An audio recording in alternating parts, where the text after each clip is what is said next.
Breaking news. The sky just broke its own rules. For months, astronomers have been whispering about a faint smear of light, something spotted by an automated telescope in Chile, logged like 1,000 other anonymous specks drifting across the night. But in the last few weeks, that smear has erupted into the most unsettling astronomical riddle in modern history. This is not just another comet. This is 3I Atlas, the third confirmed interstellar visitor ever detected. A stranger from another star system, and it is behaving like nothing in our textbooks. Its coma has swollen until it's nearly half the diameter of our Sun. Its glow has shifted to an eerie green, and its tail, instead of streaming away, points directly back toward the star that should be blasting it away. Every rule we thought we could trust has been flipped, and the timing could not be more unnerving. The numbers don't lie, even when they terrify. Brightness curves are supposed to follow predictable slopes. As ice warms, gas escapes, the comet brightens gradually. Not this one. Atlas is climbing 6 times faster than the models predicted. Think about that, a drop of just 2 magnitudes means 6 times more light. But here the descent is sharper, steeper, almost like a rocket taking off. It's as if someone reached down and shoved the brightness dial past safe limits. Astronomers who've spent their entire lives plotting careful light curves now watch those same graphs spin out of control. The data looks less like science and more like a warning. And then comes the scale. Imagine a ghostly bubble big enough to swallow Mercury's entire orbit. That's the coma of 3I Atlas right now, a green balloon stretching almost 500,000 miles across, expanding faster than our theories can catch up. From Earth it looks fragile, delicate, like mist. In reality, it's a monstrous storm of dust and gas, vast enough to hide the Sun itself if you could place it in the right line of sight. NASA called it unprecedented. Off the record, some of their own scientists are using words like impossible. But the biggest shock is direction. Tails don't point into the Sunday. Everyone learns that in Astronomy 101, solar wind and radiation pressure blow dust and gas outward, away, always away. Yet Atlas carries a plume that juts forward, straight at the furnace it should be fleeing. Observers call it an anti-tail, but the name doesn't help. The pictures show something that should not exist. Geometry explains some illusions. Perspective can trick the eye. But the persistence, the sharpness, the stubborn sunward streak, they whisper something stranger, something intentional. Meanwhile, the spectrographs are telling their own unsettling story. Nickel sings bright in the data. Iron stays silent. For decades, comets have been chemical choirs. Nickel and iron show up together, forged in the same furnaces of ancient stars, riding the same dust grains across the cosmos. Here, nickel belts a solo while iron vanishes off stage. Natural? Maybe. Or maybe it's something else. A processed alloy, a signature not of geology but of engineering. No one is saying that on record, but you can hear it in the late-night conversations at observatories from Hawaii to the Atacama. The words man-made creep in, soft and reluctant, but they're there. Then there's the rocket effect. Physics 101 says, if you vent gas in space, you move. That's how rockets work. That's how comets wobble when they warm. Outgassing equals acceleration. Yet Atlas vents like crazy plumes of CO2 and dust racing into space, but the orbit doesn't budge. No drift, no nudge, no measurable non-gravitational acceleration. Either it's far more massive than we think, a mountain masquerading as a snowball, or its jets are perfectly balanced, like thrusters under conscious control. Both explanations are terrifying in their own way. And 2025 isn't just the year of Atlas. It's the year of the swarm. 7 other comets, Pan-STARRS, Swan, Stereo, Atlas K1, Atlas G3, Lemon, Neat, are all inbound, crowding into the same few months like guests who all showed up at the same party without invitations. Statistically, it should never happen. The odds of 7 independent long-period comets arriving almost simultaneously are astronomically small. Yet here they are, streaking across the same sky, while an interstellar wanderer carves through the middle of them. Coincidence? Maybe. Or maybe something nudged them. Maybe something is choreographing a dance we were never meant to see. The timing is a cruel joke. On October 3rd, Atlas sweeps past Mars, just 30 million kilometers away, close enough for orbiters to snap images from vantage points Earth will never have. Then at the end of October, it plunges to perihelion, its closest brush with the Sun, right as Earth's telescopes go blind in solar glare. The weeks when Atlas might reveal its true nature by fragmenting, exploding, or doing something no comet has ever done are the weeks we can't watch. It's like the universe pulling the curtain closed at the climax of a play, or, if you're less charitable, like someone planned it that way. Out in suburbs under light-polluted skies, amateur astronomers are reporting green smudges through backyard telescopes, posting grainy photos to forums where they're dissected like crime scene evidence. Some swear the glow looks alive. Social media hashtags trend. Number, alien comet. Number, cosmic visitor. Number, Atlas watch. In labs and control rooms, professionals roll their eyes but can't hide their own unease. A European spectroscopist mutters, "If this is natural, then nature is laughing at us." A NASA engineer half jokes, "If it's a ship, we're being observed right now." The jokes don't land. The media spins it into headlines. Is the green comet alive? Or, visitors from the stars, what NASA won't tell you. Scientists push back with sober statements about unknown chemistry, about rare but natural processes. But every denial only fuels the suspicion that something is being hidden. And in the middle of it all, the object keeps coming, glowing brighter, stranger, greener, as if it doesn't care what story we tell. This is how history sneaks up on us, not with thunderclaps, but with whispers from the void. 3I Atlas is not threatening Earth. It will never come closer than 1.8 astronomical units, nearly twice our distance from the Sunday. But safety isn't the point. Comprehension is. We are watching an object formed around another star, maybe billions of years ago, now shedding its secrets in our skies. Every anomaly is a clue. Every data point is a question. And we're running out of time. If it's coincidence, it's the most elaborate one we've ever witnessed. If it's chemistry, it's rewriting what chemistry can do. And if it's something else, a probe, a seed, a signal, then we are standing at the edge of the first real contact in human history, and we may never even know it, because the sun itself will blind us at the moment of truth. So stay with me. Keep your eyes on the sky, even if you can't see the glow. Listen to the instruments, even when they go quiet. The countdown has begun, the blindfold is tightening, and the story of 3I Atlas is just getting started. Astronomy isn't about eyes anymore. It hasn't been for a century.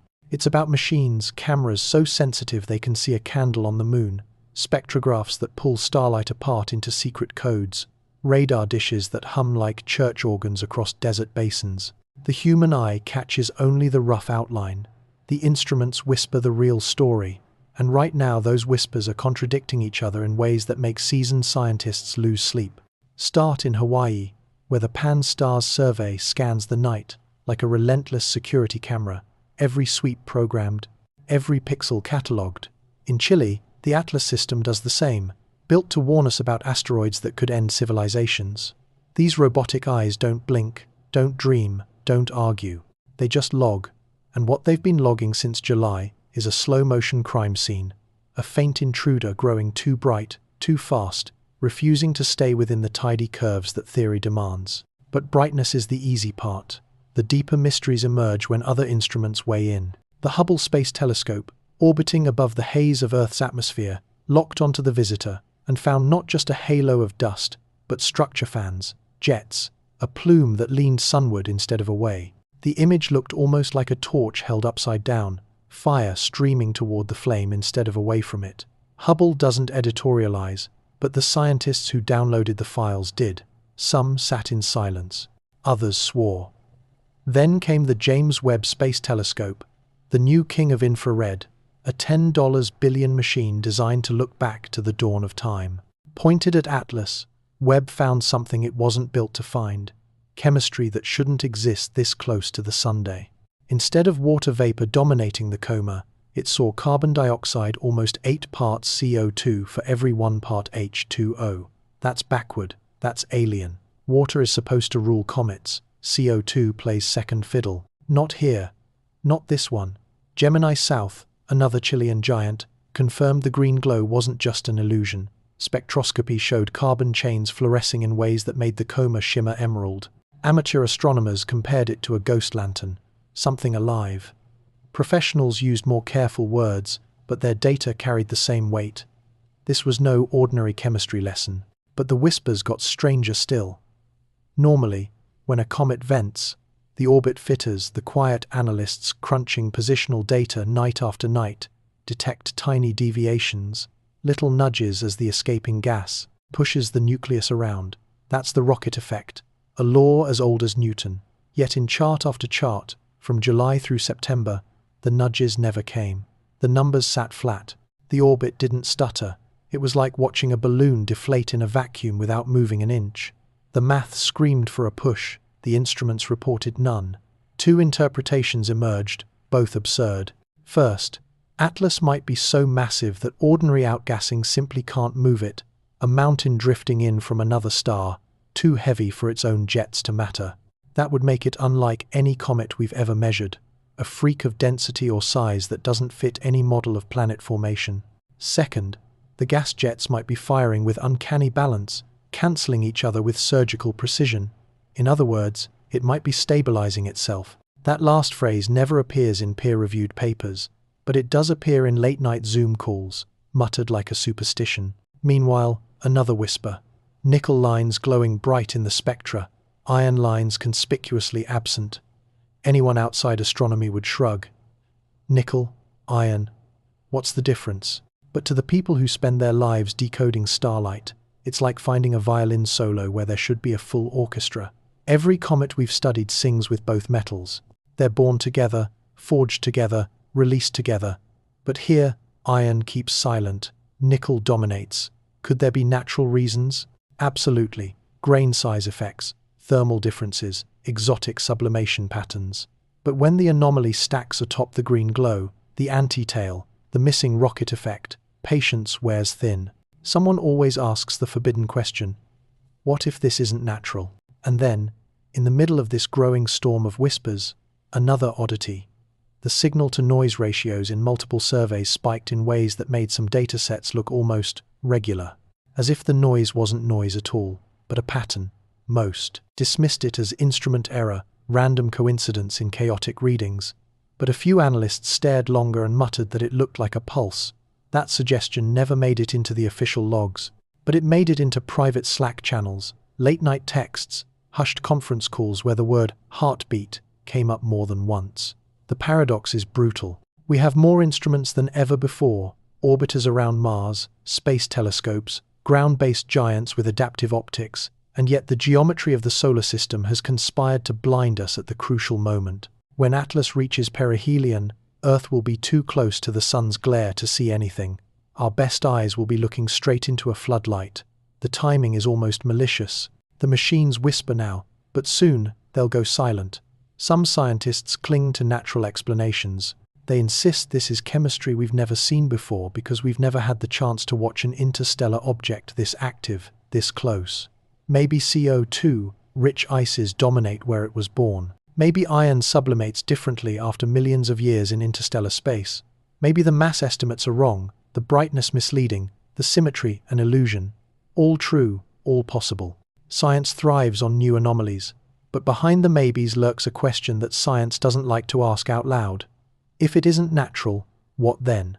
History remembers the first two interstellar visitors, Oumuamua in 2017, elongated and accelerating without explanation, sparking endless debates about whether it was a rock or a probe. 2. Divided by Borisov in 2019, a more traditional comet, but with chemistry that raised its own questions. Now comes Atlas, and it is louder, brighter, stranger. 3 data points don't make a pattern, but they make a hint. And hints are what keep people awake at night. Instruments whisper. They don't shout. They give us half-truths, fragments, riddles disguised as numbers. Tonight, those whispers say, brighter than it should be, greener than it should be, heavier than it should be, and quieter in motion than physics allows. They say nickel without iron, a tail that points the wrong way, a clock that ticks toward a blind spot. They say coincidence piled upon coincidence, until coincidence stops feeling like a real word. And the most unsettling whisper of all? That maybe, just maybe, we are not the ones doing the observing. Every comet has a color, but most of the time that color is forgettable. A pale smear, a dirty white haze, a faint smudge on a long exposure frame. The physics is simple. Sunlight excites molecules in the coma, and those molecules fluoresce, glowing like neon tubes in the dark. Usually it's water vapor and dust doing the heavy lifting. Nothing romantic, nothing cinematic. But 3i Atlas refuses to play by those rules. Its glow is not just green, it's too green, too early, too strong. It's the color of chemistry breaking its own schedule. Green in a comet usually means diatomic carbon, C2, the fragments of organic chains chopped apart by solar ultraviolet. Cyanogen can contribute too, another carbon-nitrogen radical lighting up like a toxic torch. Under normal circumstances, these emissions flare when a comet is well inside 3 astronomical units of the Sun, roughly the point where solar heat is fierce enough to kick the chemistry into gear. Atlas is glowing green far beyond that line, like a firefly flickering in winter snow. The timing is wrong, the intensity is wrong, the picture is wrong. To the untrained eye, it looks beautiful, almost festive. Photographers call it a lantern in the void. But to chemists and astrophysicists, it's a red flag dressed in green. The coma's spectra show C2 bands blazing weeks before they should, molecules announcing themselves like party guests who arrived 3 hours too early and brought the wrong drinks. The equations that describe when and how these molecules light up equations tested on hundreds of comets suddenly collapse. That collapse is what keeps researchers awake at 2 a.m., staring at graphs that don't care about their careers. The data keeps stacking. Gemini South confirms the emerald bloom. The Very Large Telescope in Chile detects CN emissions climbing right alongside it, reinforcing the picture. And then comes the kicker: polarization measurements. Polarimetry is the lie detector of astrophysics. Light scatters differently depending on the size, shape, and composition of dust grains. Most comets behave like fog, messy, irregular, weak polarization. Atlas behaves like origami, strong, structured, with a negative polarization branch that stretches longer than any seen before. The dust is scattering light in ways that suggest exotic grains, porous structures, maybe even engineered geometry. No one dares say "engineered" out loud in a press release, but the thought lingers in the silence after meetings. The more you stare, the more the green stops looking natural. It begins to look like a signal. For the public, it's simple.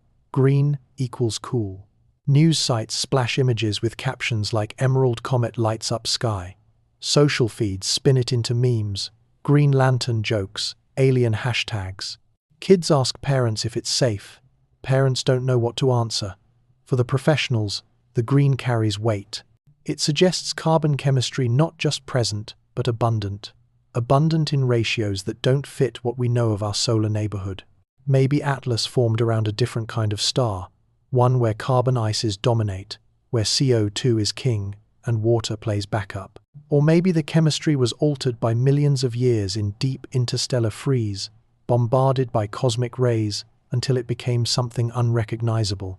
Both explanations are unsettling, because both mean we are seeing a sample of planetary formation under conditions alien to our own.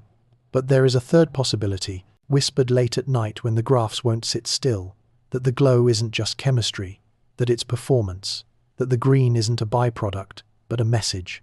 Remember Oumuamua in 2017, the cigar-shaped intruder that accelerated without explanation, some arguing it was a probe under power.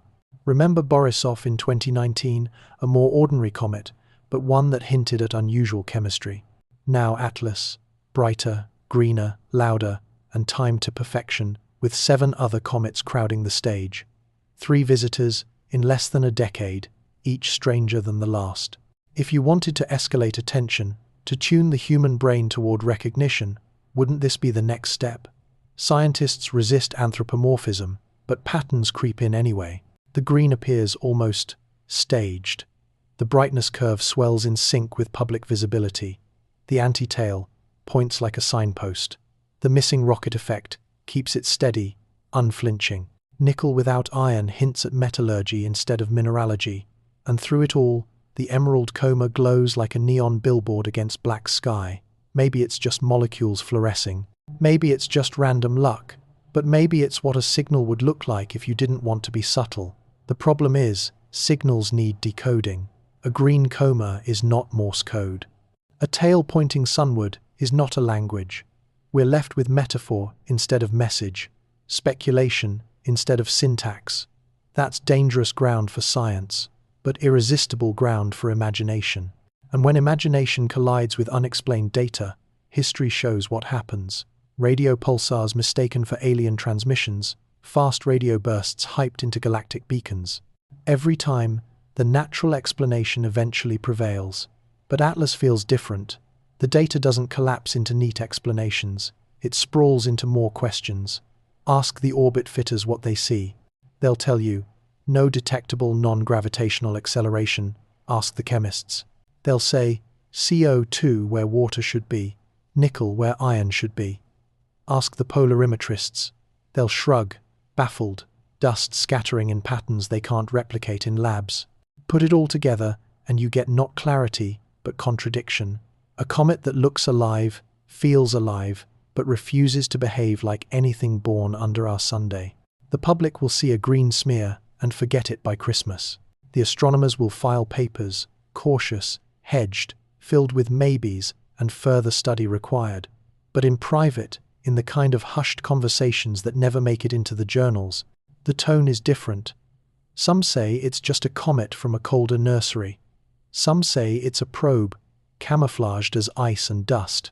A few, more poetic, call it a seed, a wandering embryo of a planet, carrying the chemistry needed to spark worlds, glowing green because that's what life looks like at its most primitive. None of these theories are comfortable. All of them are extraordinary. The green equation refuses to balance.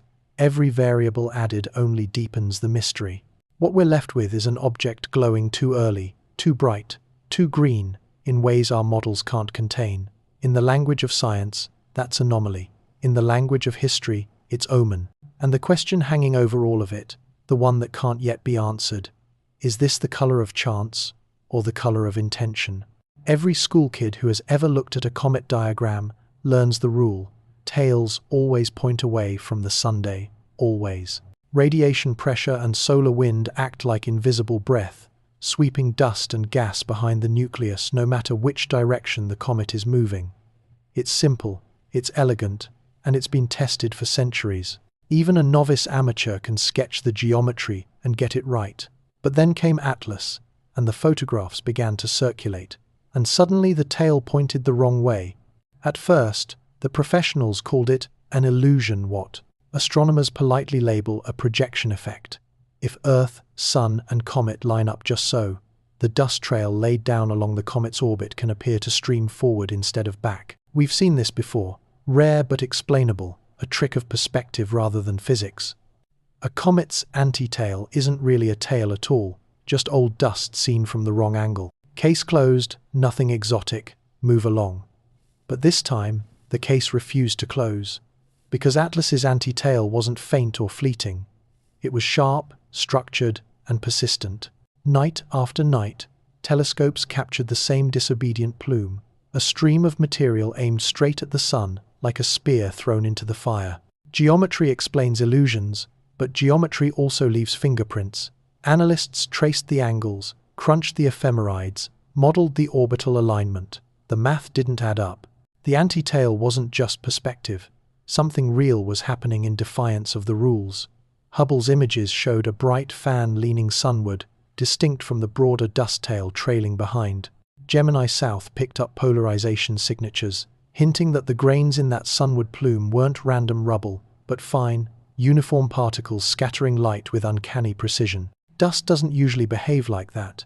It clumps, it scatters chaotically, it blurs into noise. This dust looked disciplined, almost engineered.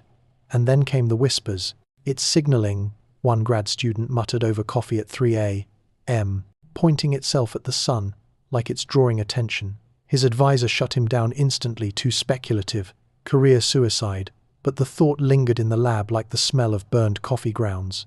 Because if you wanted to announce yourself in the simplest, boldest way, what better gesture than to break the oldest rule in the book? What better way to say, "Look at me," than to point a plume of dust directly at the furnace that powers our sky? The mainstream explanations piled up, each one plausible but unsatisfying. Maybe asymmetric outgassing, a jet firing from the sunlit hemisphere, threw debris forward. Maybe unusual grain sizes shifted the scattering angles. Maybe the CO too rich composition, created exotic sublimation physics. All maybes, all stretched thin. None explained why the feature persisted so long, so sharp, so deliberate-looking. Polarimetry, the lie detector, complicated the story. The sunward plume's light carried an unusually strong negative polarization branch, meaning the dust grains were reflecting light in a way that suggested strange porosity or alignment. Think of snowflakes engineered into tiny antennae, all scattering light in chorus instead of chaos. Natural? Possibly. But if you've ever watched radar dishes pivot in unison, you'd recognize the same aesthetic. Pattern, where randomness should reign. Public reaction was predictable. Social media seized on the images, hashtags trended, number sunward signal, number alien tail. Memes showed the comet flipping off the Sunday. Late-night talk shows joked about it being a cosmic middle finger. But beneath the jokes was unease. Ordinary people don't know orbital mechanics, but they know when something looks wrong. And the sunward tail looked wrong. In scientific circles, the unease was sharper. Anti-tails are rare but catalogued. This one was too persistent, too vivid, too clean. If geometry alone couldn't explain it, then physics needed rewriting. And physics doesn't rewrite itself easily. Behind closed doors, some theorists began sketching ideas of magnetic interactions, exotic plasma effects, even hidden gravitational nudges. Others, more radical, sketched something else.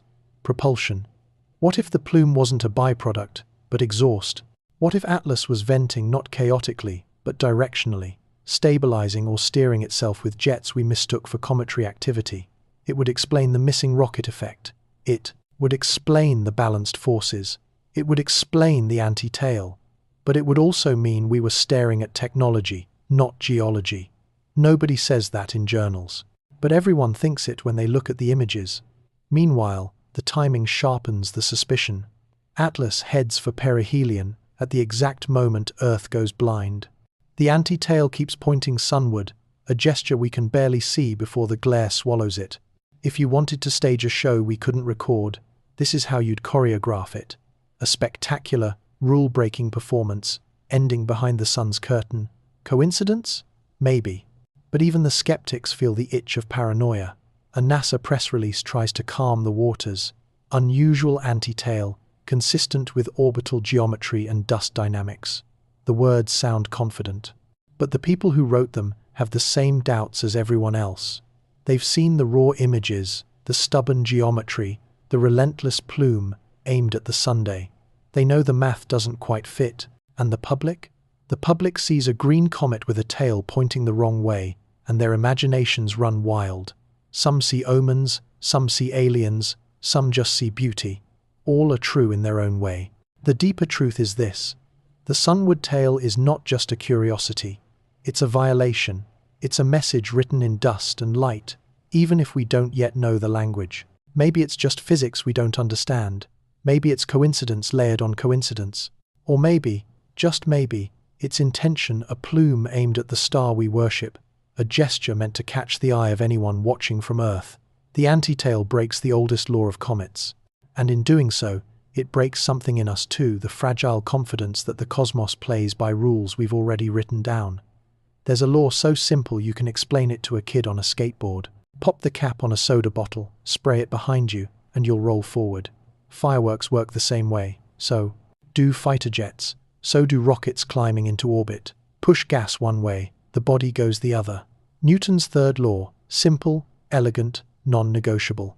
And comets? They're supposed to follow the same rule. Every active comet is a dirty snowball under pressure. As it swings toward the sun, ice sublimates, vents, jets of vapor blast into space. Each puff is a thruster, nudging the comet's nucleus ever so slightly, like a slow-motion spacecraft with no pilot. Astronomers call it non-gravitational acceleration, or NGA, and they measure it the way detectives measure footprints. Subtle, cumulative, impossible to fake. Over weeks and months, those nudges add up, shifting the comet's orbit in predictable ways. If you've tracked comets long enough, you start to trust NGA like a heartbeat. But 3I Atlas has no heartbeat. It vents, it brightens, it's coma balloons, but the nudges never come. Orbit fitters running weeks of astrometric data find nothing, no measurable drift, no deviation from gravity-only motion. The plots that should show a steady push flatline instead. The residuals, the gaps between predicted positions and observed ones, sit stubbornly at zero. The rocket effect is missing. At first, analysts blamed the data. Bad calibration, too much coma brightness drowning out the nucleus, too much noise. But the more telescopes locked on, the clearer the absence became. This wasn't bad math. This was real. Atlas was breaking the most basic rule in the book: gas jets with no recoil. Two paths of explanation emerged, and both were absurd. The first, mass. Maybe Atlas is simply so massive that no reasonable outgassing can move it. A mountain disguised as a comet, 10, maybe 100 times denser than anything we've catalogued. The James Webb Space Telescope's infrared data hinted at enormous CO2 production, the kind of venting that should shove a smaller body around like a leaf in the wind. But Atlas glides steady, as if its inertia dwarfs the forces acting on it. Imagine trying to push a cargo ship with a garden hose. The thrust is real, but the ship doesn't care. If this interpretation is right, then we're staring at an object born in a place stranger and harsher than any planet-forming disk we know. A worldlet too compact, too alien to fit our models. The second path is darker. Symmetry. Perhaps Atlas's vents are arranged in perfect balance, every jet cancelled by another, like thrusters firing in opposition on a spacecraft with active stabilization. Nature can produce rough balance, chaotic outbursts, sometimes cancel out, but perfect symmetry, persistent across months, strains, belief. It would mean Atlas is somehow self-correcting, its eruptions fine-tuned to keep the nucleus steady. That's not how comets behave. That's how machines behave. Either Atlas is impossibly heavy or impossibly balanced. Neither sits well with physics. Both keep astronomers awake. History sharpens the unease. Oumuamua, the first interstellar visitor, showed the opposite anomaly. Too much acceleration without visible jets, as if something invisible were pushing it. Borisov, the second, behaved more like a normal comet, but its chemistry was still odd. And now Atlas, the third, flaunts the inverted riddle. Visible jets without acceleration. One object pushed without puffing, another puffing without pushing. Together, they form a pattern. Interstellar visitors that refuse to obey rocket science. The orbit fitters whisper about it, reluctant to publish. Their spreadsheets scream for a drift that isn't there. Equations designed to fit hundreds of comets return blanks. Peer reviewers flag the anomaly, but the data is stubborn. Numbers don't lie, but sometimes they mock, and this time the mockery cuts deep. Meanwhile, theorists scramble for natural outs. Maybe the gas is venting in ways that are more isotropic, evenly distributed, cancelling thrust. Maybe Atlas's unusual CO2 dominance creates a softer recoil signature than water vapor would. Maybe the nucleus is rotating in just the right way to balance every puff. Possible, maybe, but stacked together, they feel like excuses. Scientists hate coincidences, and this feels like coincidence layered on coincidence until the pile tips into something else. Out in the public, the narrative spins wilder. Blogs scream, alien stabilization. YouTube conspiracists declare Atlas a probe hiding under a shroud of gas. Late-night comedians joke about aliens who can't drive straight. But beneath the noise, the question resonates. What kind of object vents like a comet but moves like a planet? Engineers recognize the shape of the problem. To them, Atlas looks less like a natural body and more like a vehicle. A spacecraft under thrust, carefully managed to avoid revealing its drift, or a massive relic with inertia so vast that jets don't matter. Either way, the rocket effect is missing, and that missing signature feels like silence where there should be sound. One astrodynamicist, speaking anonymously, put it bluntly: "If I saw these residuals in a spacecraft telemetry feed, I'd assume active station keeping." The fact that it's a comet makes it worse, not better. He's not alone. Across observatories, engineers and scientists alike trade uneasy texts. How can this be real? But real it is. The data is relentless, and the timing is cruel. As Atlas nears perihelion, the blindfold closes. Earth's telescopes will drown in sunlight, unable to track the object during the very weeks its behavior could confirm or deny every suspicion. Our instruments will go mute at the moment the story peaks. If Atlas is hiding something: mass, symmetry, or intention, it has chosen the perfect curtain drop. So here we stand, staring at a city-sized enigma that refuses to obey Newton, that vents like a comet, but glides like stone. Maybe it's coincidence, maybe it's chemistry, maybe it's a machine. But whatever it is, the rocket that should have nudged it never fired. The law was simple, the law was universal, and Atlas just broke it. One comet behaving badly is an anomaly. 2 might be coincidence. But 8? That starts to look like choreography. And 2025 has become exactly that. A celestial dance floor suddenly packed with uninvited guests. Astronomers call it the year of the swarm. Start with Atlas, the green wanderer from another star, impossible in its chemistry, its tail, its missing rocket push. Now add pan-stars, Swan, Stereo, Atlas K, 1, Atlas G, 3, Lemon, and neat 7 homegrown comets, each with its own long-period orbit, each plunging inward toward the Sun in the same narrow window of months. Independently, they would barely rate a headline. Together, they form a convergence that statistics say should almost never happen. The math is cruel. The odds of so many comets arriving at once by chance are vanishingly small. Orbital periods measured in thousands, even millions, of years don't usually align like this. But in 2025, they do. A calendar crowded with icy vagabonds, their tails overlapping in the sky, their apparitions stacking like a deck rigged for drama.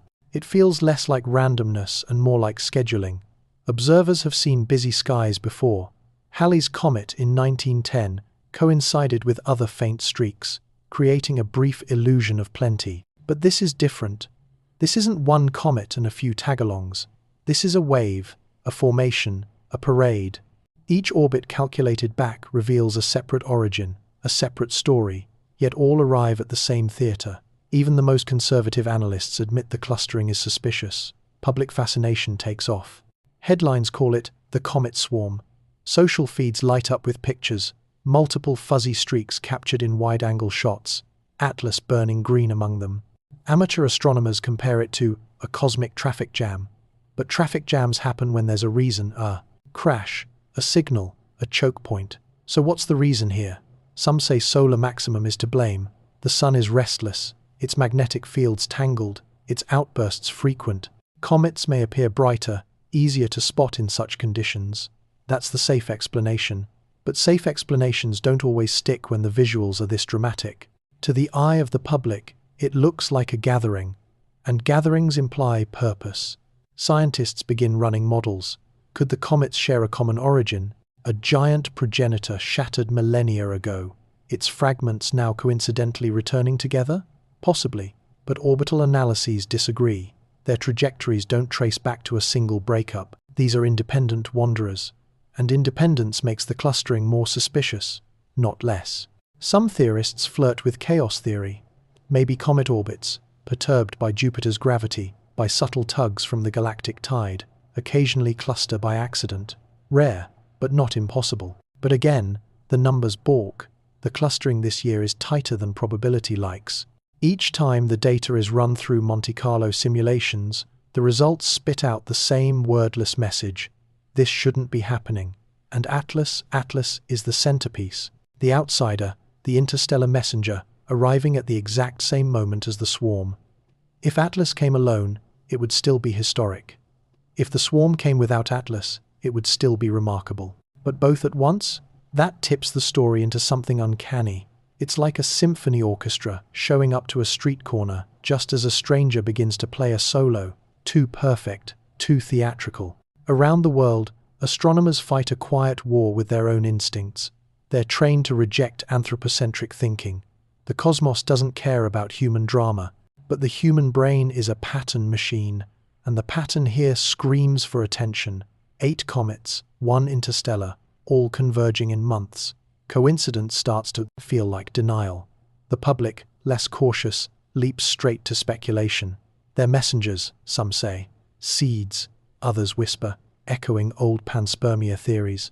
A few darker voices talk of reconnaissance, of scouts arriving in formation. Forums fill with crude diagrams of comet trajectories mapped like military maneuvers. Scientists cringe, but they can't completely dismiss the gut-level unease. NASA and ESA issue calming statements. No danger to Earth, no collision threats, no evidence of coordination. The words land flat. Safety isn't the point, timing is. A once-in-a-century swarm sharing the sky with a rule-breaking interstellar visitor feels like more than chance, no matter how many disclaimers are stapled to it. In the background, whispers of history resurface. Ancient cultures saw comets as omens, armies of fire in the heavens. Chinese chronicles describe heavenly spears appearing together, foretelling upheaval. Medieval Europe feared them as harbingers of plague and war. Today we call that superstition. But standing under a 2025 sky crowded with comets, glowing green and defiant, the old instincts stir again. Omen, signal, warning. And then there's the silence of the instruments. Atlas brightens, the swarm grows, but Hubble and Webb grow quiet. Scheduled observations vanish from public logs. Amateur astronomers flood social media with images, but the great observatories release almost nothing. It feels like a blackout, deliberate or not. In the absence of data, imagination fills the void. Some whisper of cover-ups, others of governments bracing for something they won't name. Truth or paranoia, the effect is the same. Unease deepens. The swarm becomes a story bigger than science. Late-night talk shows joke about alien parades. Documentarians start pitching specials. Even religious leaders weigh in, some calling it a sign, others urging calm. The sky itself has become a Rorschach test. Omen or coincidence, message or noise. Meanwhile, the numbers remain stark. 8 comets inbound, Atlas among them, all visible in the same year. Astronomers can calculate probabilities, but probabilities don't comfort. They don't erase the visceral sense that the universe is trying to tell us something. And if it is, what is the message? Is it simply that the cosmos is stranger than we think, more chaotic, more surprising? Or is it something else, a reminder that we're not alone, that the sky still holds secrets, that sometimes the script breaks just to see if we're paying attention? The year of the swarm is not just about comets. It's about the story we tell ourselves when randomness stops feeling random. And this year, the story is beginning to sound like a warning. October 3rd, 2025. The day Atlas brushes past Mars, 30 million kilometers close by cosmic standards, a near miss measured in planetary terms. For Earth, the timing is cruel. The geometry of the solar system conspires against us. Atlas approaches perihelion just as Earth drifts into alignment with the Sun, our telescopes drowned in daylight glare. The biggest show of the century plays out while we're blindfolded. But Mars isn't. Mars has front row seats. Around the red planet, a quiet fleet waits. NASA's Mars Reconnaissance Orbiter, old but reliable, still circles with its high-resolution camera. ESA's ExoMars Trace Gas Orbiter listens for faint signals in the thin Martian atmosphere. China's Tianwen-1 carries its own payload of sensors, orbiting silently, while Perseverance and Curiosity rove across dusty plains. None of them were designed for this, for catching an interstellar comet skimming the skies, but their instruments can be pointed, repurposed, hacked into new roles. And in the control rooms back on Earth, engineers whisper about slewing angles and exposure times. Nothing official, nothing public, but checklists circulate like contraband. When to pivot, when to fire up cameras, when to risk overexposure for a glimpse of green fire passing overhead. One wrong move and the instruments fry. One right move and history is recorded. Telemetry without pictures, that's the phrase one mission controller mutters. Because from Earth we won't see Atlas directly. We'll see only what Mars sees, relayed across 140 million miles of space. Numbers instead of images, signals instead of visions, data stripped of drama, unless you know how to read it. And the numbers, when they arrive, do something strange. The first packets from Mars Reconnaissance Orbiter look normal. Brightness curves, coma expansion, dust density estimates. All consistent with a highly active comet. But buried in the stream are fluctuations, periodic spikes in the coma's emission spectrum, like pulses. At first dismissed as instrument noise, the pattern repeats. Not random, not chaotic, but regular, like a heartbeat. Every 31 minutes, give or take a fraction, the glow shifts slightly, too regular to ignore. Engineers double-check. Could it be orbital resonance? Some quirk of Atlas's rotation? Possible. But the intervals don't line up neatly with expected spin rates. Could it be aliasing in the signal? A software artifact? They test, reprocess, rerun. The pulses remain, persistent, quiet, unnerving. ESA's orbiter picks up something similar, faint modulations in the ultraviolet lines, repeating like an echo. The phrase phase-locked appears in an internal memo. Someone else whispers beacon before quickly deleting it from the chat. Meanwhile, Perseverance's cameras, meant for rocks and dust, capture the faintest smear across the Martian sky. Nothing spectacular, just a green haze on the horizon. But for the rover team, it's historic. The first time a human machine on another planet has watched an interstellar visitor fly past. They frame the picture, release a sanitized version to the public, and hold back the higher resolution files for processing. Outside the labs, speculation surges. Amateur sleuths notice delays in data releases. Conspiracy channels scream about cover-ups. Even mainstream outlets begin to ask why so little is being shown when so much is at stake. NASA officials repeat the mantra, "We're analyzing, we'll share when ready." But the silence feels louder than words. And then, a leak. Not a photo, not a video, just a line of text on an anonymous forum. 31 minutes periodicity confirmed. Not instrument error. Discuss quietly. Screenshots spread before moderators can erase them. Within hours, hashtags trend. Number Atlas pulse. Number Martian heartbeat. The idea takes hold. The comet is pulsing, alive or engineered. Scientists scoff in interviews, but off the record they admit the data is strange. The phrase, Mars curtain, is coined, because that's what this feels like, a stage curtain dropped between Earth and the performance, leaving only Mars to peek through the cracks. And what Mars glimpses is troubling. A green visitor that glows in rhythm, as if on purpose. Some argue it's rotation, a slow roll exposing vents in sequence. Others suggest sublimation cycles, jets turning on and off as pockets of CO, too warm and cool.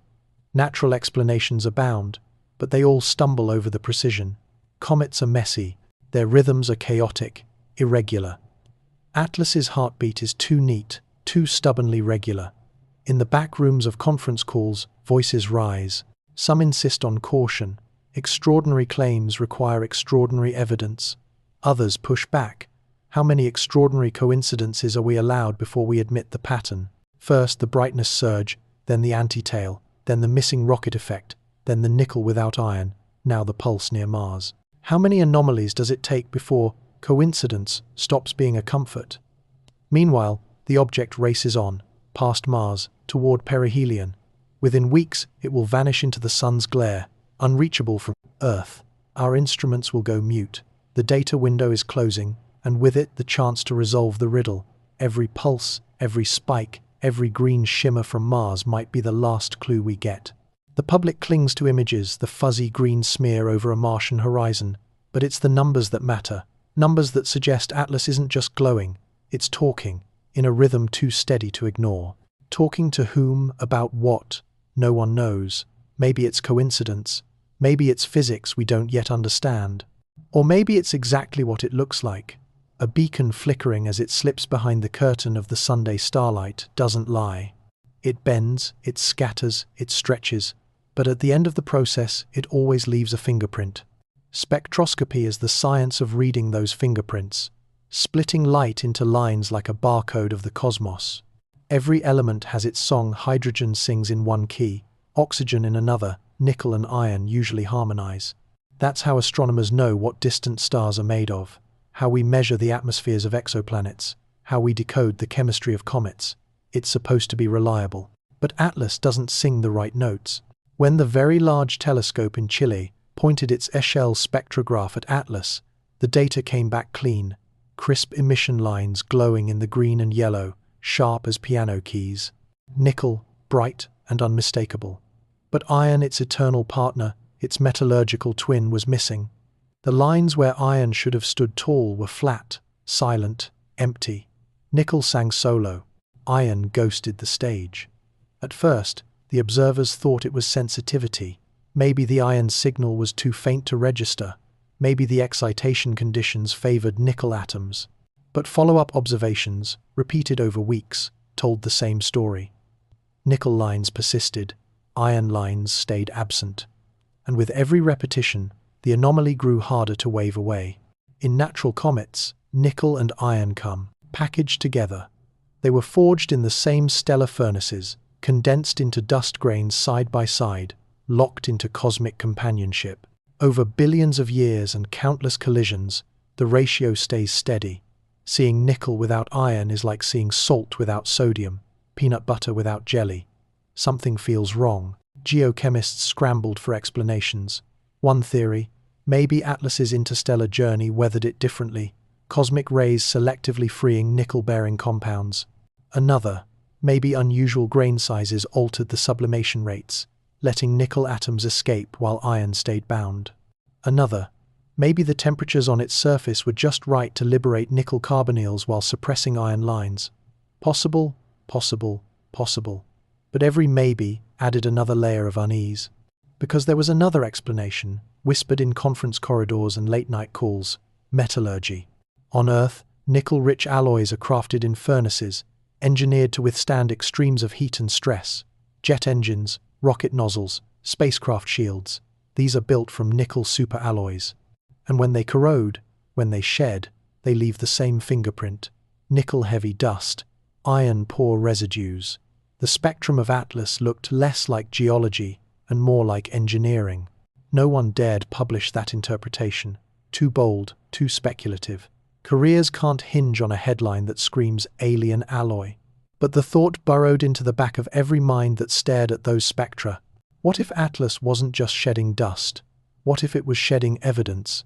Hubble added fuel to the fire.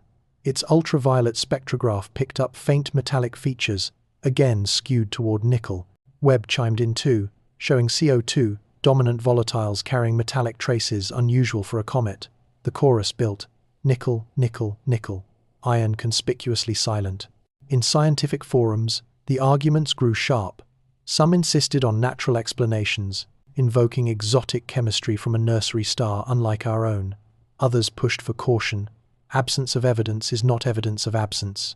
Iron could still be there, below detection thresholds, waiting to be revealed. But in the quiet corners of those debates, someone always circled back to the same unsettling comparison: nickel, superalloys.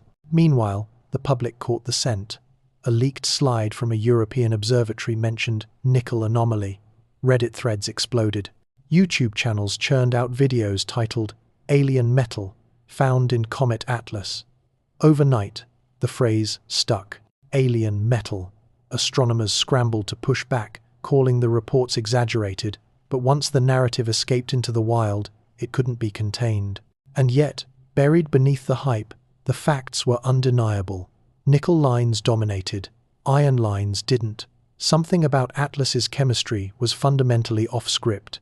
The deeper you dig, the stranger it feels. Iron is abundant in the universe. Nickel is a trace companion. To flip that balance, to give nickel the stage while iron sits silent, requires either conditions we've never seen or intervention we don't understand. It's not proof of artifice, but it's a splinter in the mind. Some theorists began to toy with wild possibilities. Maybe Atlas isn't a comet at all, but the corpse of a machine, slowly eroding in sunlight, its metals evaporating into space. Maybe it's a fragment of a shattered world, an interstellar ruin drifting past our doorstep. Maybe the fingerprint we're seeing is less about chemistry and more about history, the history of something built, not born. Others clung to natural models. They pointed to icy bodies in our own solar system that show unusual chemistry, like Enceladus spewing plumes rich in organics. They argued that we've only sampled a handful of interstellar objects, too few to know what normal really means. Atlas might just be strange, not special. But strange is enough.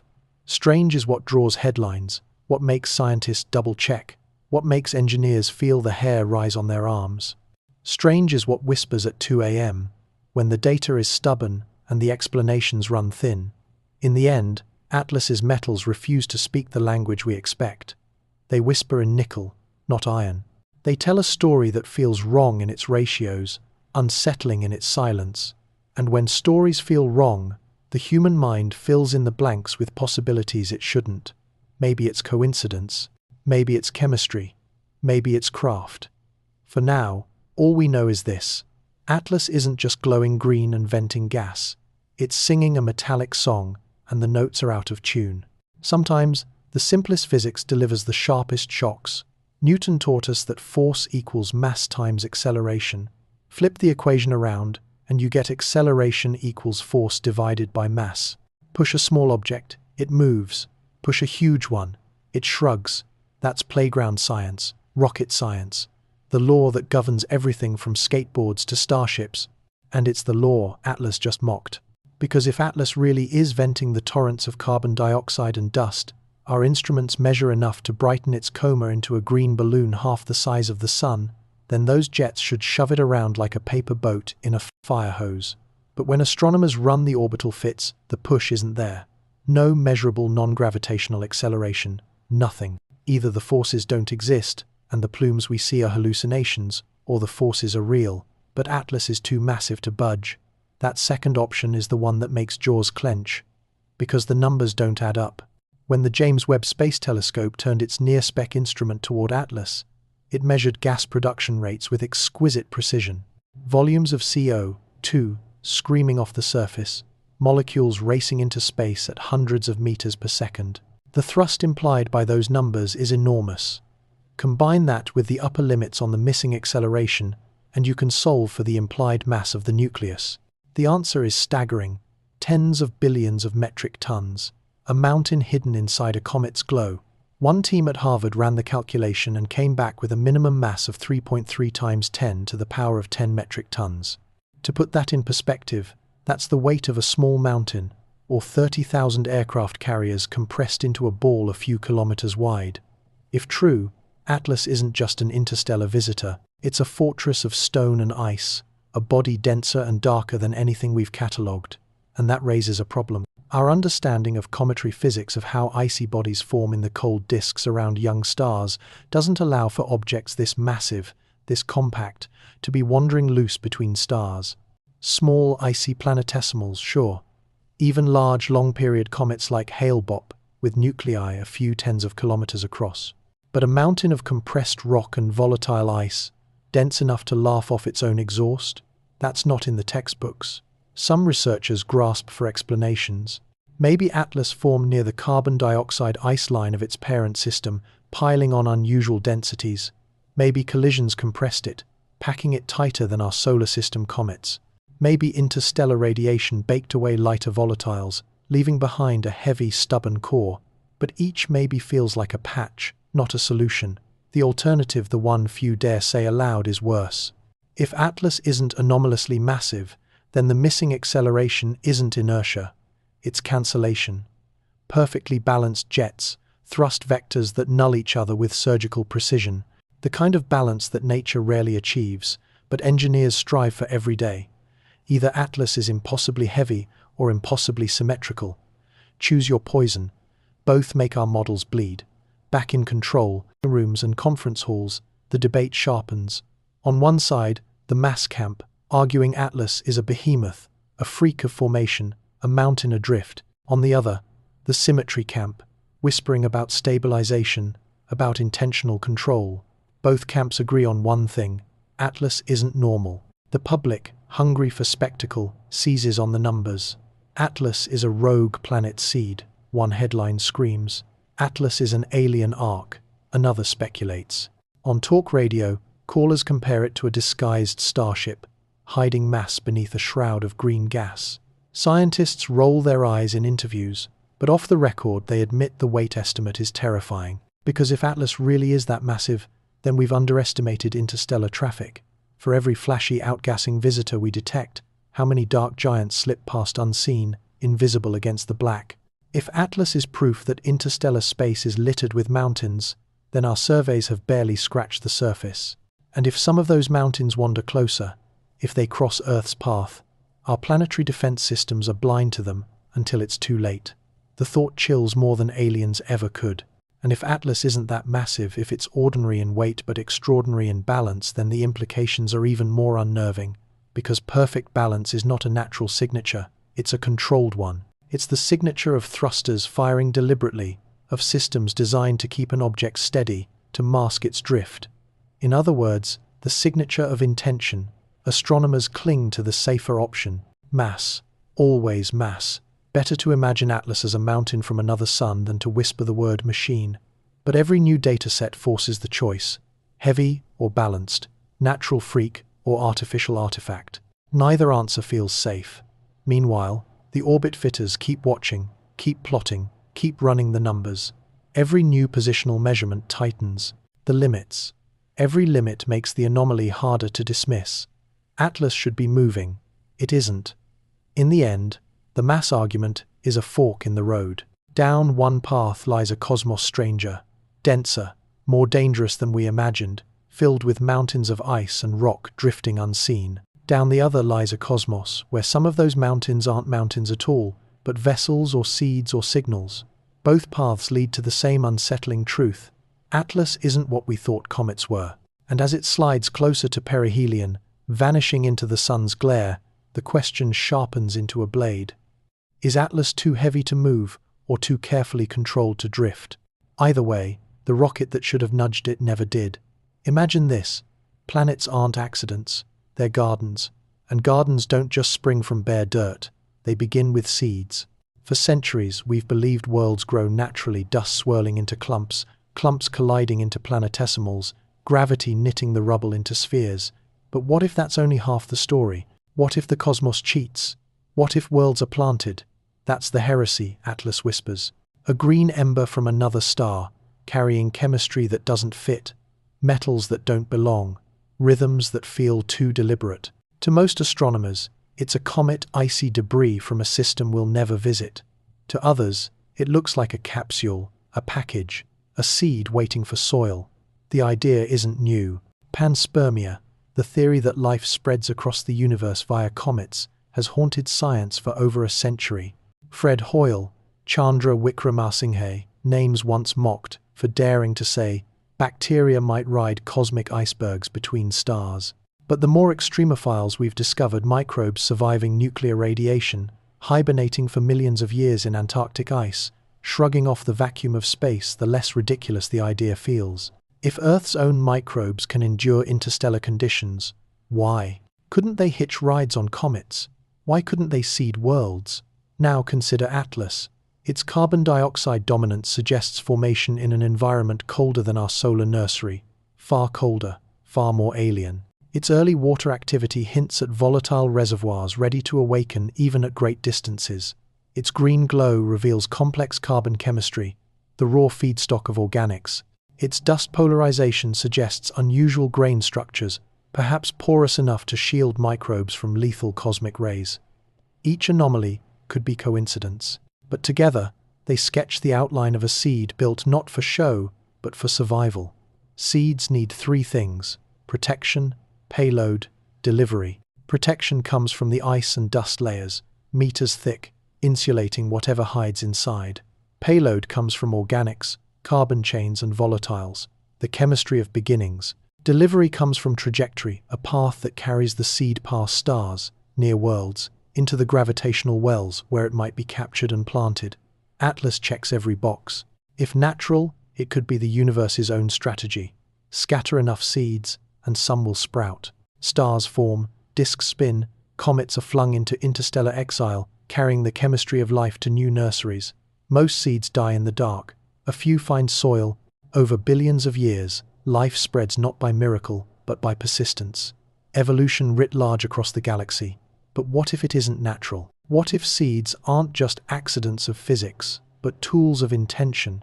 Imagine a civilization ancient enough, patient enough, to cultivate life itself. Instead of radio signals or spacecraft, their calling card would be seeds disguised as comets, drifting innocently through the void, each carrying the potential to rewrite a barren world. No need to invade, no need to announce, just garden, quietly, endlessly. If you wanted to avoid attention, if you wanted to survive in a dangerous galaxy, what better strategy than to seed silently? The idea chills because it explains too much. The green glow becomes not just chemistry but signature. The missing rocket effect becomes not accident but stability, engineered so the seed doesn't drift off course. The nickel without iron becomes not anomaly but alloy, evidence of design hidden in plain sight. The swarm of comets arriving together becomes not coincidence but cultivation, a gardener scattering handfuls of seeds in one season. Skeptics scoff. This is science fiction, they insist. We have no proof, no smoking gun, no evidence of biology, no evidence of design. They're right. Extraordinary claims require extraordinary evidence, and Atlas offers only mysteries. But skeptics also admit, if ever we were to stumble upon such a seed, this is exactly how it would look. Not flashy, not obvious, but subtle, ambiguous, deniable. A story you could explain away as coincidence, until coincidence itself becomes suspicious. The public doesn't care about caution. They latch onto the seed narrative with fervor. Headlines scream, "Comet of life?" Talk shows debate whether Atlas could have seeded Earth itself millions of years ago. Religious leaders twist the idea into metaphors. Perhaps God's seeds scatter as comets. Conspiracists go further, calling Atlas a probe filled with DNA blueprints, a Noah's Ark of microbes drifting between stars. Scientists roll their eyes, but secretly they wonder, what if life didn't begin here? What if Earth is someone's garden, and Atlas is just another seed passing by? The metaphor deepens when you consider timing. Atlas will graze past Mars, then skim Jupiter, the two planets most central to theories of panspermia in our solar system. Mars, once wet, perhaps once alive. Jupiter, with its moons, Europa, Ganymede, Callisto, each hiding oceans beneath ice, seeds passing fertile soil, delivery opportunities, if you choose to see them that way. One planetary scientist mutters, late at night, "It's like it's checking the plots."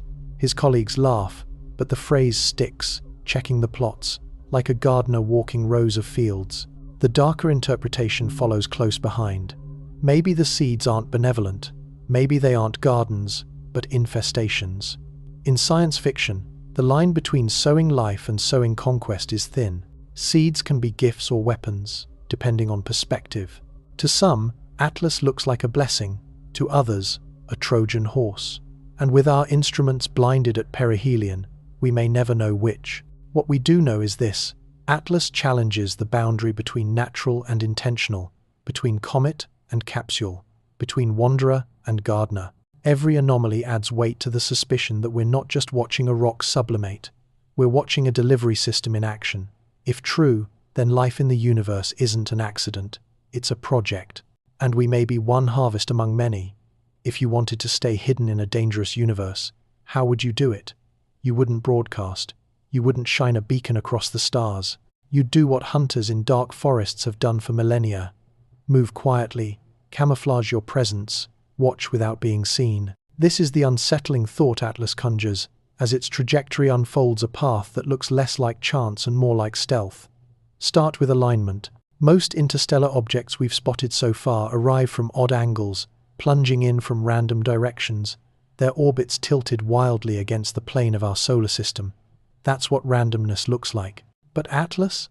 Atlas hugs the ecliptic, tilted barely 5 degrees off the planetary highway. Retrograde, yes, but domesticated, sliding in along familiar lanes instead of cutting across them. That's improbable. One Harvard theorist put the chance at 0.005%, vanishingly small, unless the trajectory isn't random, unless it was chosen. Then consider the itinerary. First Mars, then Venus at a distance, then Earth's orbital neighborhood, then Jupiter, a sequence that reads like reconnaissance. A sweep through the key worlds of our system, each flyby offering opportunities to measure atmospheres, to scan magnetic fields, to observe civilization's cradle from just the right distance. Coincidence? Maybe. But the itinerary looks suspiciously like a tour. And then there's the timing. The close pass with Mars happens just before perihelion, when Earth will be blinded by the Sunday. The moment Atlas is brightest, most active, most revealing, the moment we should see everything, is the moment we see nothing. Perihelion behind the curtain. It feels deliberate, like a magician timing his trick to the beat of the drum. If you wanted to avoid scrutiny, you couldn't choreograph it better. These are the bones of the dark forest hypothesis, borrowed from science fiction and whispered in SETI debates. The theory is brutal.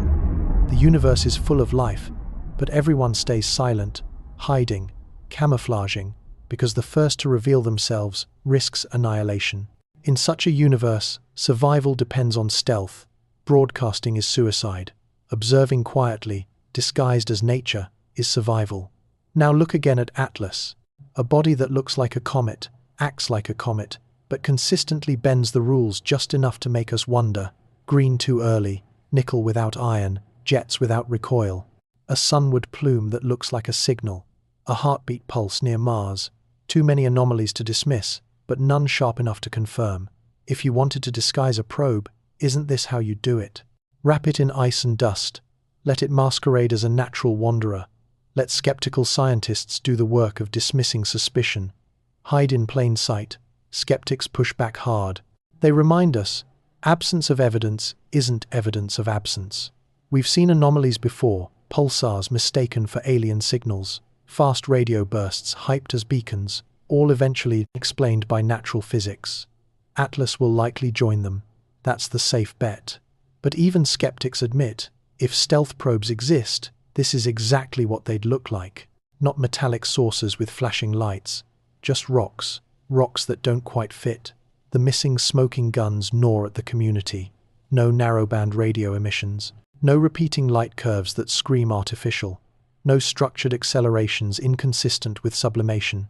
Everything measurable still falls within nature's reach, even if stretched thin. Extraordinary claims require extraordinary evidence, and Atlas refuses to cross that line. It just teeters on the edge, daring us to lean closer. Meanwhile, instruments strain to keep up. Hubble, Webb, ground-based telescopes, Mars orbiters, all hunting for any signature that would tip the scales. Engineers set up automated filters for unusual signals. Astronomers run statistical models, trying to quantify the improbability of Atlas's path. Data floods in, contradictory, incomplete, tantalizing. Bright data, but never quite bright enough.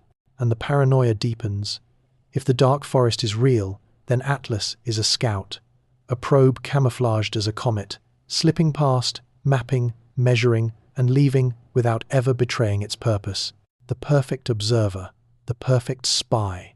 Our civilization, barely capable of catching a glimpse, would argue itself into paralysis. Natural or artificial, seed or stone, harmless or omen. By the time we decide, it's gone.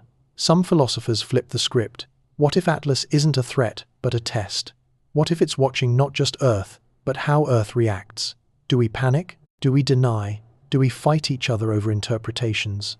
Or do we recognize the pattern, admit the possibility, and prepare ourselves for a universe where watchers drift by, silent and disguised? If so, then the data is less important than the debate. The real experiment isn't out there, it's in here. But darker voices offer darker interpretations. Maybe Atlas isn't just scouting.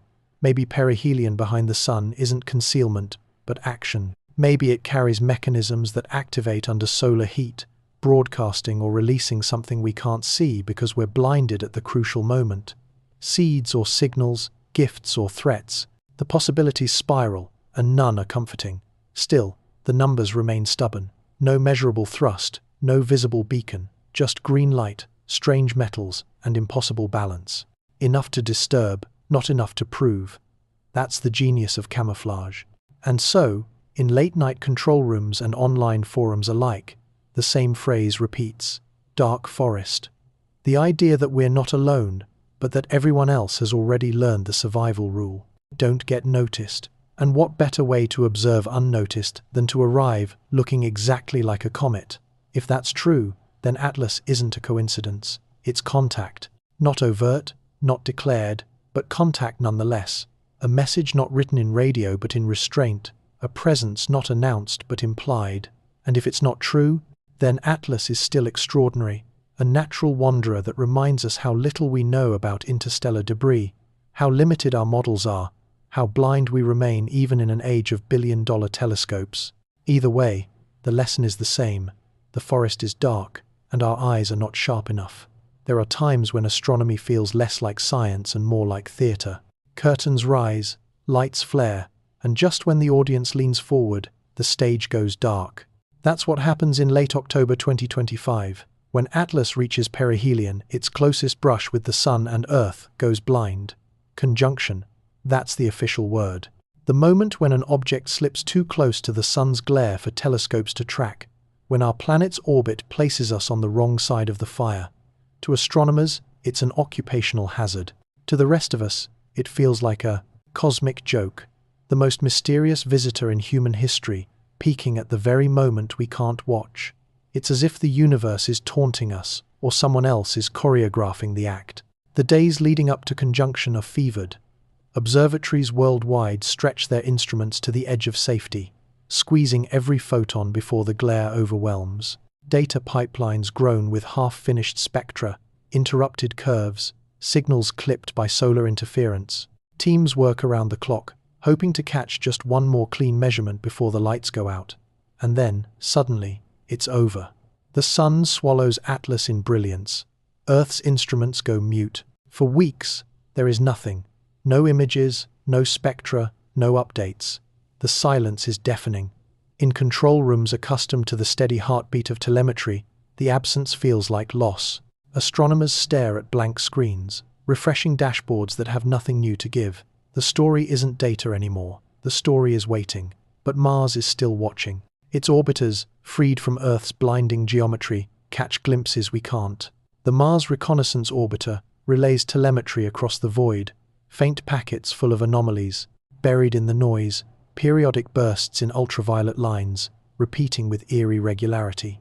31 minutes, over and over. The heartbeat first detected earlier hasn't faded. If anything, it's stronger. ESA's Trace Gas Orbiter confirms it. Phase-locked signals, subtle but persistent. Some scientists whisper about thermal cycling, the regular heating and cooling of surface vents.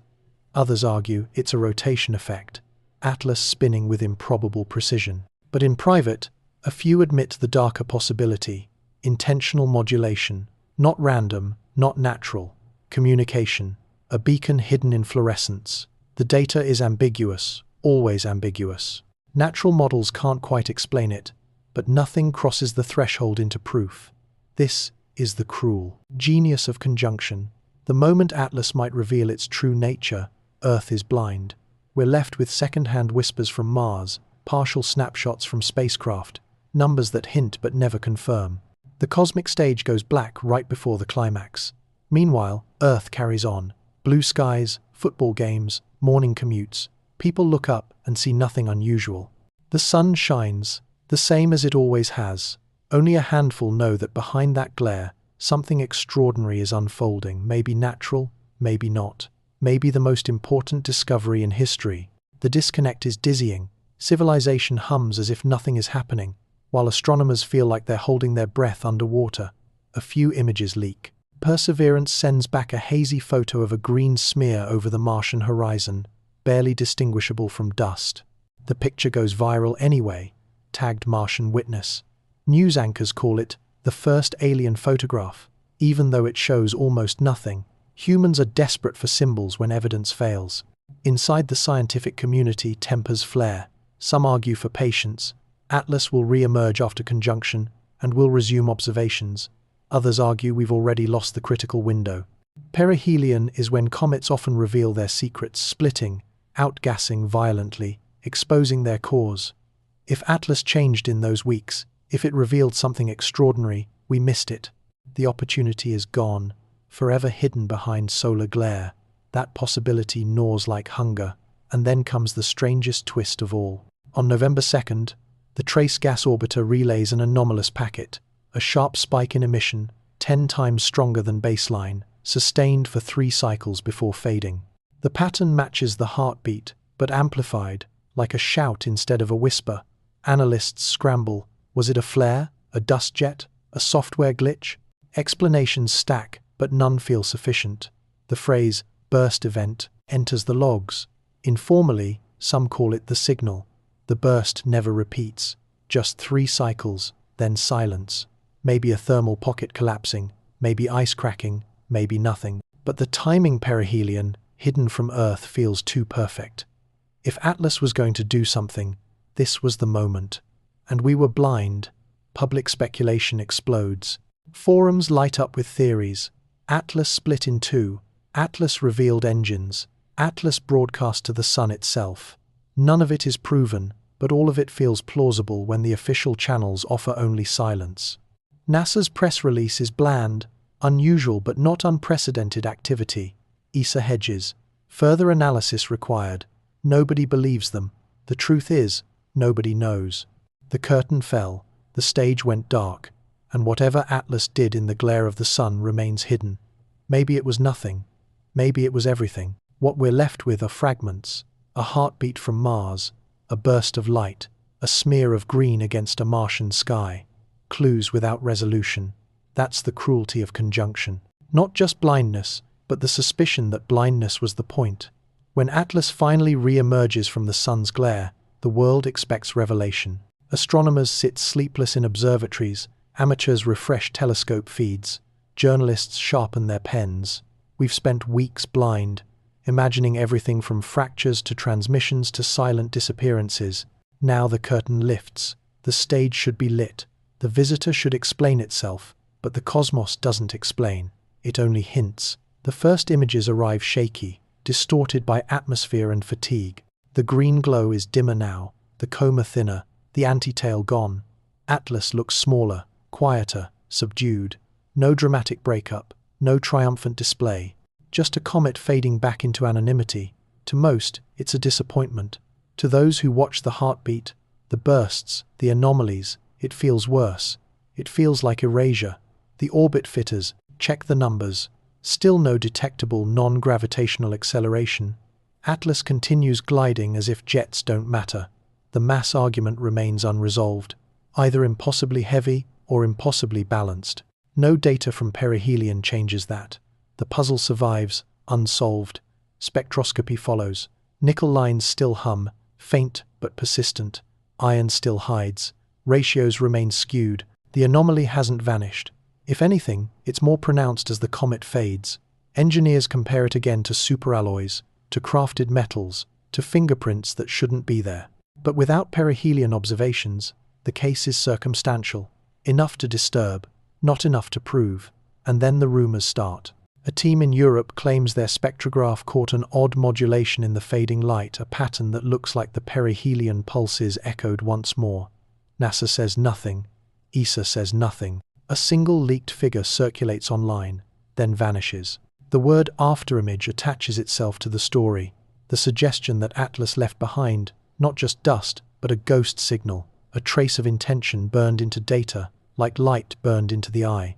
The public swallows it whole. To them, Atlas has already crossed from comet into myth. A seed, a probe, a scout, an omen, take your pick. It doesn't matter which. What matters is the feeling that for a few months in 2025, the sky told a story we weren't ready for, and we missed the ending. Inside the scientific community, the mood is stranger. Relief mixes with regret. Relief that nothing catastrophic happened, that Atlas didn't split into dangerous fragments or veer toward Earth. Regret that the blindfold of conjunction robbed us of proof. The phrase, lost opportunity, becomes the refrain of conferences. The papers pile up, each with cautious language, each hedged with caveats. Unusual, anomalous, requires further study. None dare step beyond the line into speculation. Not in print, not yet. But privately, the questions persist. Why did Atlas's green glow flare so early? Why did the anti-tail persist so long?